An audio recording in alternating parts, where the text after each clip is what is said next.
Hello friends, जय माता दी। Welcome to my YouTube channel. कैसे हैं आप सब, ये बताने के लिए कमेंट बॉक्स में जय माता दी लिखिए। फ्रेंड्स, आज मैं आपके सामने एक बहुत ही सुंदर सी जानकारी लेकर के आई हूँ, जो हम सभी आसान तरीके से अपने घरों में कर सकते हैं। जैसे कि हम सभी के घर में मंदिर होता है और हम अपने भगवान की पूजा अर्चना करते हैं। तो उस मंदिर में अगर हम एक लोटा जल भर करके भगवान के सामने रखते हैं तो इसका जो प्रभाव है बहुत ही शुभ होता है। और से अगर हम इसका सही तरीके से उपयोग करते हैं कि किस तरह से उस जल का हमें उपयोग करना है, तो ये मान करके चलिए कि 90% समस्या जो है हल हो सकती है। हमारे घर से ही हर प्रकार की जो एनर्जी होती है, यानी कि पॉजिटिव एनर्जी और से नेगेटिव एनर्जी, तो वो हमारे घर में रहती हैं, हम सभी के अंदर रहती हैं। और उन एनर्जियों में हम किस एनर्जी को प्रभावी बनाना चाहते हैं वह हमारे हाथ में है और से हमारी जानकारी के हाथ में है। अगर हमें कुछ चीज़ों की जानकारी होती है तो हम स्वयं ही उनको करके अपने कष्टों का निवारण कर सकते हैं।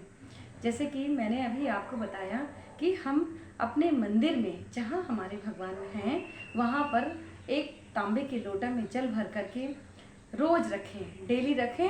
और से फिर उस जल को, जैसे कि आज हमने सुबह रखा, तो कल की सुबह, जो आने वाली कल की सुबह है, उस दिन यानी कि कल उस जल को लेकर के किसी फूल या किसी पत्ते के माध्यम से पूरे घर में छिड़काव करना है।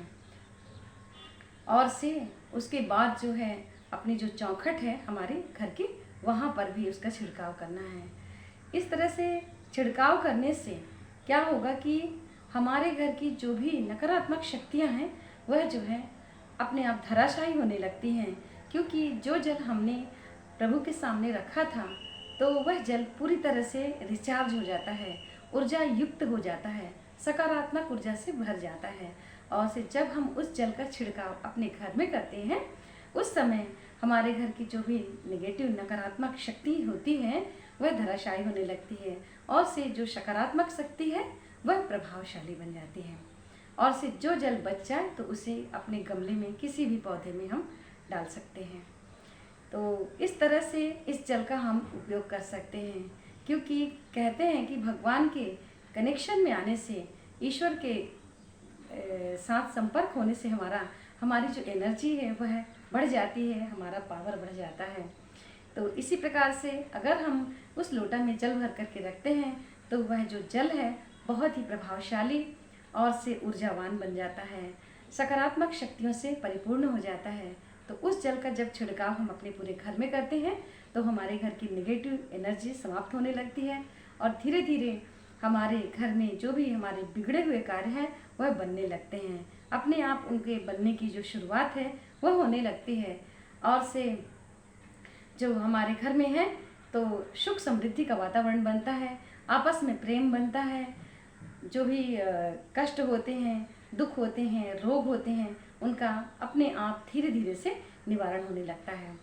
तो अगर हम इस तरह से अपने घर में लोटा में जल भर के रखते हैं, अपने मंदिर में कलश में जल भर के रखते हैं, तो इसका बहुत ही सुंदर और से प्रभावशाली परिणाम हमें देखने को मिलता है। यह करके जरूर देखिए आप, बहुत ही सरल उपाय है, कोई भी किसी भी प्रकार की परेशानी नहीं है। एक बार फिर से बता देती हूँ कि करना कैसे है। जैसे कि आज हम सुबह भगवान के पास पूजा करने गए और पूजा करने के बाद हम एक लोटे में, यानी कि तांबे के लोटे में जल भर करके वहाँ पर रखते हैं।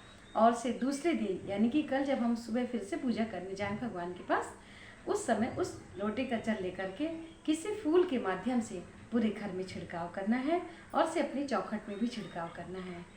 और जो पानी शेष बच जाए उसे अपने किसी भी गमले में, पौधे में डाल दें। इतना आप करके देखिए, निश्चित रूप से आपके कष्ट मिटेंगे, हर प्रकार की बाधा मिटेगी, कोई भी तकलीफ होगी। जैसे कि 3 प्रकार की इंसान को तकलीफ होती है, दैविक, दैहिक और से भौतिक। यानी कि एक भगवान का दिए हुए दुख, एक शारीरिक दुख और से एक दूसरों के द्वारा, यानी कि सांसारिक लोगों के द्वारा दिए हुए दुख। तो तीनों प्रकार के दुख समाप्त हो जाएंगे और से निश्चित रूप से हमारे घर में खुशियाँ आएंगी। Thank you so much everyone for watching this